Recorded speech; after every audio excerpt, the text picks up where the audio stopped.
Hey everyone, if we're meeting for the first time, my name is Paul Vojchehoske and welcome to the Real Estate Classroom YouTube channel, where my mission is simple, and that's to help you pass your real estate exam the first time. In today's video, we're continuing our series on key real estate vocabulary words that you have to know for your real estate exam.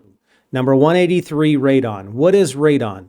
Well, radon is a naturally occurring, it's odorless, colorless, tasteless gas. It's a radioactive gas that occurs naturally. So what happens is deep down in the soil, there's radioactive material that over the centuries, it starts to decay. The byproduct of that decay is what's called radon gas.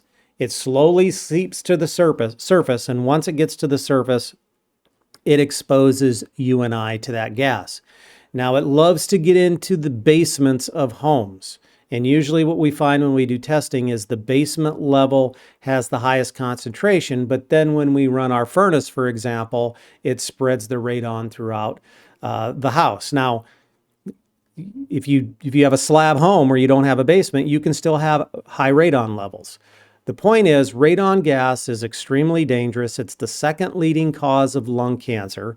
We can easily test for radon. There are 2-day, 3-day, 7-day, 10-day, 90-day, or 365-day tests that can be used. Typically in the real estate sales arena, we do 3- and 7-day tests. That's a good indication of whether or not there's radon present. And the EPA has established a threshold of 4.0 picocuries per liter of air. So if it's over 4.0, that means the EPA has determined that that house is considered to have high levels of radon, and some type of mitigation system should be installed. If it's under 4.0, then it's deemed to be safe. However, the systems that are put into these houses to mitigate radon are extremely inexpensive. Less than $1,000. It's a venting type system with a fan, and it circulates the air and it blows out the radon.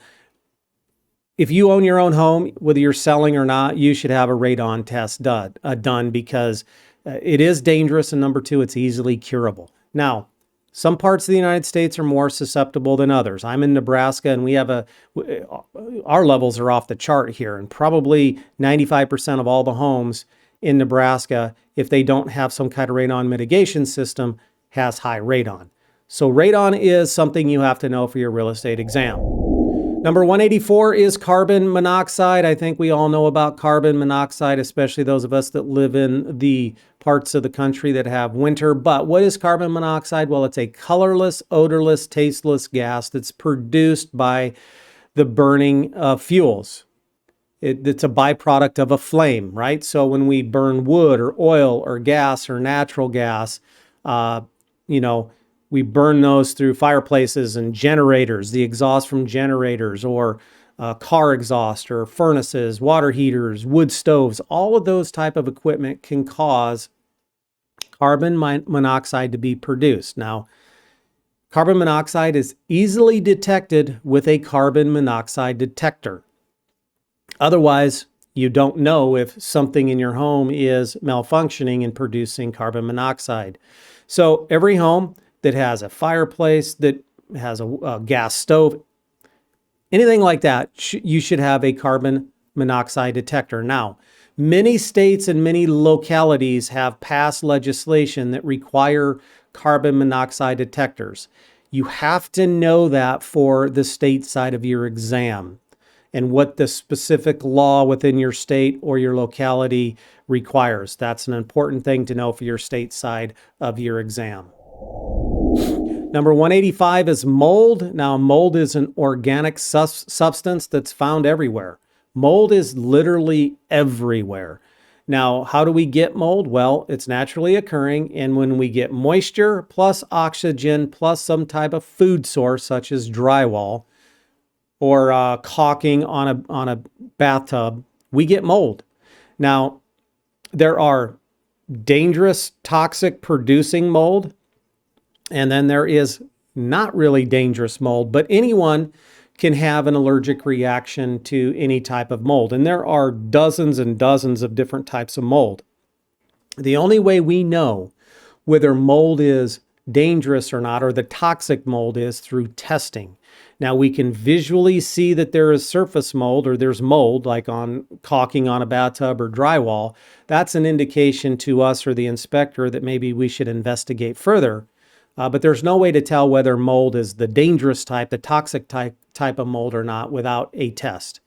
In any event, understand that it can cause serious health issues, particularly respiratory issues, and it is something that we have to deal with in our real estate practice. Number 186 is asbestos. Asbestos is a really interesting beast in our industry. Now, asbestos is a fire-resistant natural mineral. We actually used to mine for asbestos, all right? And at one point, it was used in just about everything. In fact, from 1900 to 1978, over 3,000 various building materials contained asbestos, such as shingles for roofing and linoleum for flooring, everything. We had insulation for piping. Everything just about had asbestos.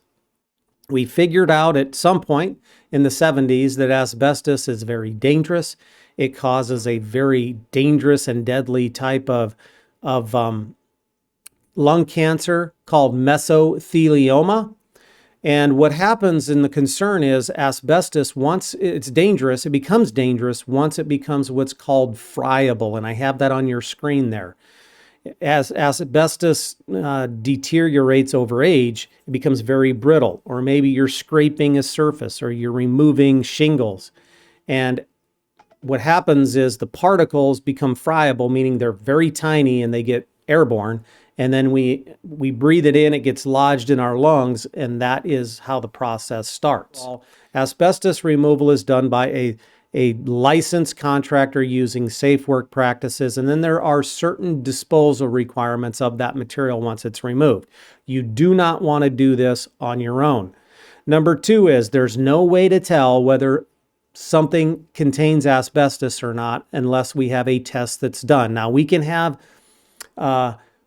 maybe a red flag that goes up that says, okay, this looks like asbestos shingling or asbestos flooring, but we don't know. And as a real estate professional, we can never make an affirmation that it contains asbestos without a test. We can say it looks like the materials that could cause or that could contain asbestos, but we don't know without testing. Now, sometimes the best course of action is called encapsulation, and I have it on your screen there. This is where we're not going to remove it. It's still serving a purpose, and in fact, it's probably more dangerous to remove it, but we encapsulate it. We seal it in its current location. That could be done through certain types of varnishes or certain types of sealants or certain type of painting, maybe painting over it. Number 187 is lead-based paint hazards. This is really problematic in our industry. Specifically, lead-based paint hazards exist in any dwelling that was built prior to 1978. Now, the danger of lead-based paint hazards is it's extremely dangerous for young children, specifically those children that are 6 and under, and women who are pregnant. It causes some nasty neurological damage to young kids, and it really impacts the embryo. Now, in 1992, this is a key date you probably have to know, the Lead-Based Paint Hazard Reduction Act was passed, and it requires sellers, landlords, and renovators of residential dwellings built prior to 1978 to do certain things. The law is for residentially zoned properties. However, if a property is illegally being used as a residential dwelling, so for example, you have a garage that's zoned, let's say industrial or light industrial, but the owner is illegally using the upper level as a residential apartment, then the Lead-Based Paint Hazard Reduction Act and all the requirements would apply, even if it's being used illegally. Okay, so that's important to remember. All right, so this applies to all residential dwellings built prior to 1978, but not including 1978. All right, key to remember. It requires sellers, landlords, or renovators to disclose any known information regarding lead-based paint hazards and provide any documentation regarding the same. Notice on your screen it doesn't say any reports or documentation regarding positive test results or documents that establish that there are known lead hazards. It says only documents. All documents regarding lead-based paint have to be provided and disclosed by the seller, the landlord, or the renovator. So maybe you have a lead assessment that's done, and the lead assessment comes back and the report says that there was no lead-based paint found. Well, that is a document that now we must not only disclose that that test was done to any tenants or tenants or buyers, but we also have to provide a copy of that negative test results. Number 2, disclosure must be made prior, very important, prior to any lease or purchase contract being entered into. Interestingly enough, under the Code of Federal Regulation, it states that if a tenant or a purchaser enters into a purchase contract or a lease contract, and they sign that contract, meaning it becomes binding and enforceable prior to the lead-based paint disclosure being given and executed, it creates a voidable contract. The next one, buyers must have an opportunity to have a lead assessment done. Now, this is not an option that can be negotiated out of a purchase contract. So if the home was built prior to 78 and the buyer elects to have a lead assessment done, the seller cannot say no for that reason. Now, they can negotiate the 10-day period. Now, it defaults to a 10-day opportunity, so that means the testing period is 10 days. The buyer and seller can negotiate that time frame. However, the seller cannot use the negotiation of the time frame to basically make it impossible for that buyer to be able to have the assessment done. So they couldn't say, all right, you can have your assessment, but you have to have it done in 1 day. The next thing is the seller or their authorized representative must provide to tenants and buyers the EPA's pamphlet called Protect Your Family from Lead in Your Home. I didn't put the full title. It's Protect Your Family from Lead in Your Home. It must be given to all tenants and all buyers for that pre-1978 dwelling.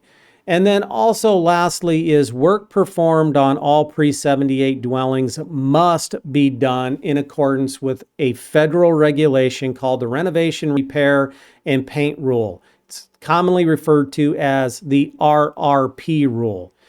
That's not for a topic for this particular video, but I do want to make you aware of that. And the last thing to be aware of is the EPA has created 2 different disclosures. One for buyers and sellers and one for landlords and tenants. The landlord and tenant one refers to the landlord and tenant as the lessor and the lessee's lead-based paint disclosure. You need to remember that. Also remember that if you use the wrong disclosure for the wrong real estate transaction, that is a major notice of violation, and the EPA can basically start hammering. They'll hammer you for it if they catch you. So make sure you're using the correct disclosure form, and also the EPA's pamphlet, Protect Your Family from Lead in Your Home. That is periodically updated. So you need to make sure as a manager, a landlord, or a seller that you are giving your prospective tenants and your prospective purchasers the correct and most up-to-date version of that pamphlet. Now, before you go, this is really important to remember. The licensing exam loves to ask about dates.